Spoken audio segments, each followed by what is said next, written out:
Hello, I'm Karma Kitaj, and I'm your host for A Livelihood, New Adventures as We Age.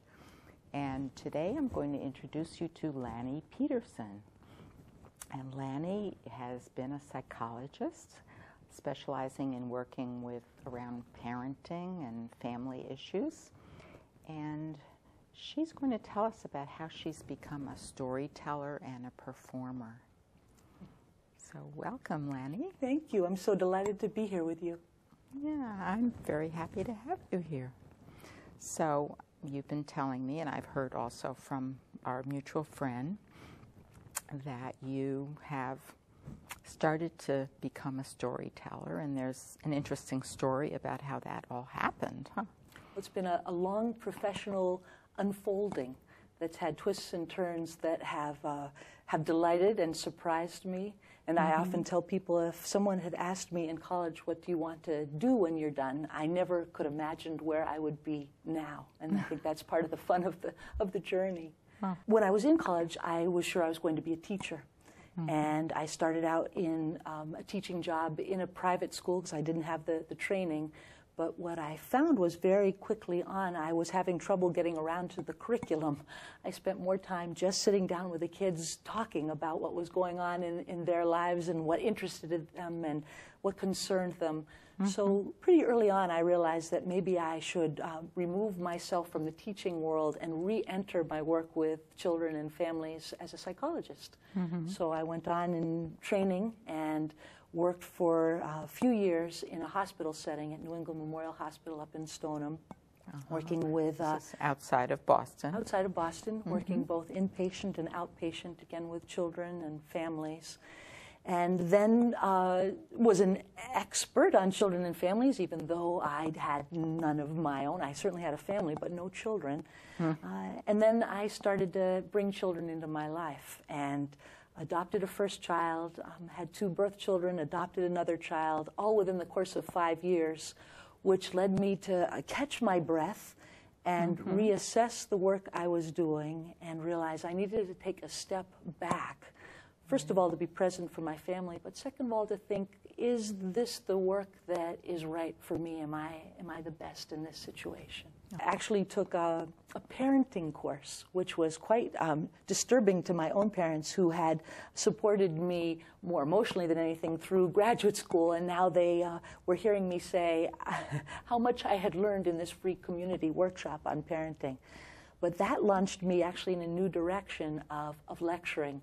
I was so intrigued and helped by the ideas of this class that I went and asked them if I could join them as a teacher there. And part of their prerequisite was that you gave a community lecture for them to see you in action with the material on your feet. So I prepared hard and went out and did a community evening lecture at a local church. And they came and listened to me, and at the end they came up and they said, "We don't want you to be a teacher." And I was crushed. They said, "We want you to be a lecturer." So I was launched in a new direction, which was quite wonderful. There were people who would come back and hear my lecture, sometimes more than twice. And I thought, I'm either doing something really right or really wrong, and I'm not sure which. So I asked a couple of people what led them to return, whether they just felt they weren't clear on the material, and they said, no, in fact, each time you talk, you tell stories, and they're different stories, and we love hearing your stories. So I started to look at that a little more carefully. And the power of stories. And then, in fact, there was one night when I was called out to speak that the power of story hit me very deeply and really changed the course of where I went from there. And what was that story? And that was a story, actually, that I'd love to tell for you if you're interested.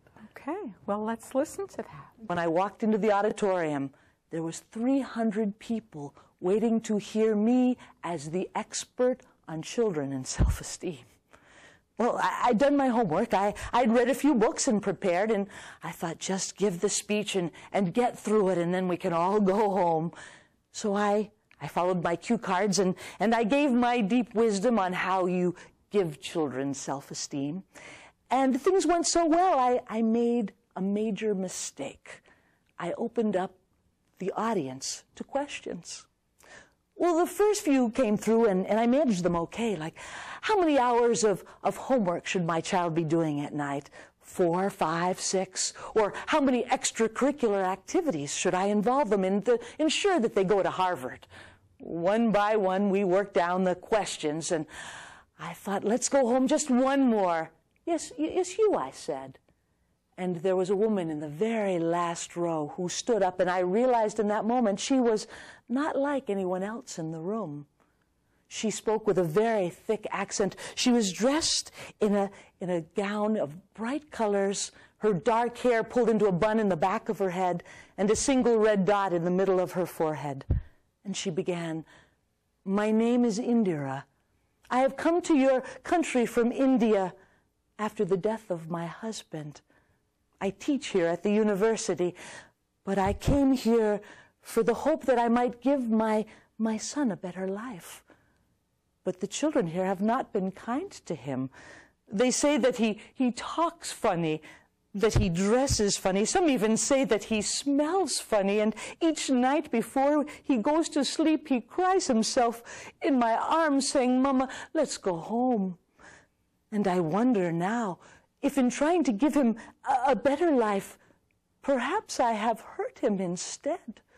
So I ask you now as the expert, please tell me, should we stay here in this country or go back to India?